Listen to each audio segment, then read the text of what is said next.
গল্পটা শোনার আগে অবশ্যই মুখে টাওয়াল ওড়না বা কিছু একটা দিয়ে মুখটা সাবধানে রাখবেন। মায়ের হাতে কেলানি ফেলে আমি দায়ী না। বল্টু হ উচ্চারণ করতে পারে না, হকে গো বলে ফেলে। ক্লাসে নতুন ম্যাডাম এসেছে, এবার পরিচয় পর্ব শুরু হলো।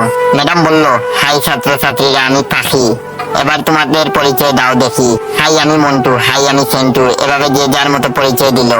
এবার বল্টুর পালা। বল্টু বলল, গাই আমি বল্টু। ম্যাডাম বললেন, কি বললে হারামি?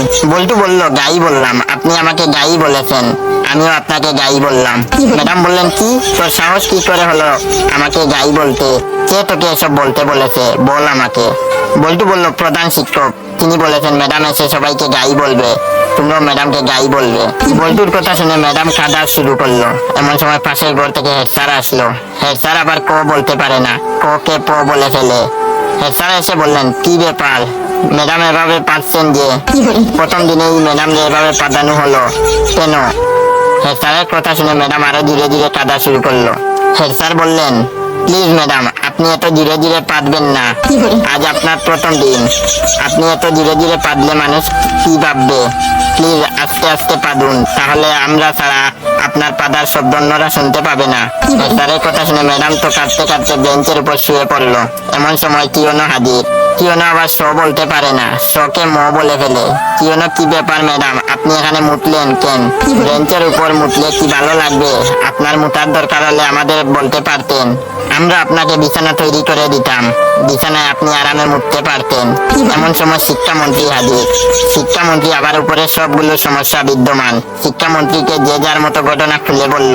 বল্টু বলল, আমি ম্যাডামকে গাই বলেছি। হাই স্যার বললেন, আমি ম্যাডামকে আসতে পারতে বলেছি।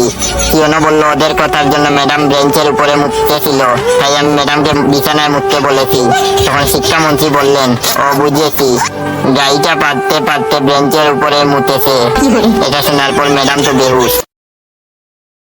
গার্লফ্রেন্ডের মোবাইল হাতে পেয়ে মাথায় শয়তানি বুদ্ধি ঢুকলো।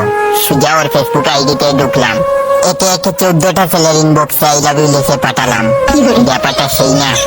ব্যাপার হইতেছে একে একে 8টা আইডি থেকে রিপ্লাই আসলো। চলুন রিপ্লাই গুলো দেখে আসি। 1 নম্বর জন বলল, একটু আগেই তো একবার বললা, এখন আবার কেন? 2 নম্বর জন বলল, লাভ ইউ টু সোনা, ক্লাস শেষ।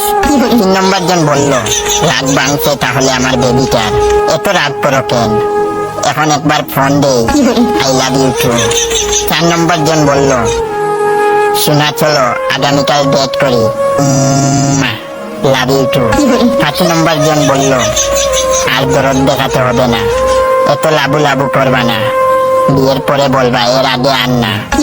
6 নম্বর জন বলল, তোমাকে না বলছি এই আইডিতে এইসব মেসেজ দিবা না, আপু আইডি চেক করে। আর 7 নম্বর জন বলল, আহ কি পড়াইলা শোনা, লাস্ট মেসেজটা দেখার মতোই ছিল। সর্বশেষে 8 নম্বর জন বলল, গতকালই ব্রেকআপ করলা, আজকে আবার লাভ ইউ লিখে পাঠাইছো, হাউ সুইট। এখন ভাবতেছি ওর ইনবক্স ইনবক্স নাকি লোকাল বাস। কেউ আমার একটু চকলেট ফ্লেভার ইঁদুর মারার বিষ দে। এগুলা দেখার পর আর বাঁচতে ইচ্ছে হচ্ছে না।